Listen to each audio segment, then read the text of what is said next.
മറ്റെവിടെയുമില്ലാത്ത വിധം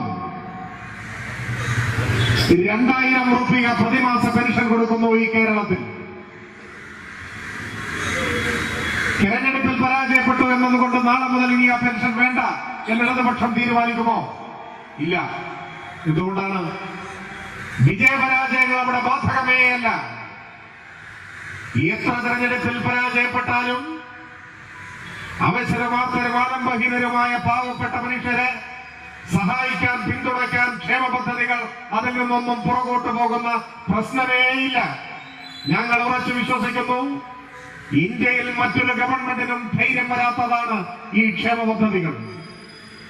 ബിജെപിയോ കോൺഗ്രസോ ഭരിക്കുന്ന സംസ്ഥാനങ്ങളിൽ 2000 രൂപ പെൻഷൻ കൊടുക്കുന്നുണ്ടോ? എവിടെയെങ്കിലും? എവിടെയുമില്ല. ഈ രാജ്യത്ത് കേരളത്തിൽ മാത്രമാണ്. അതൊരു ശരിയായ നിലപാടാണ്.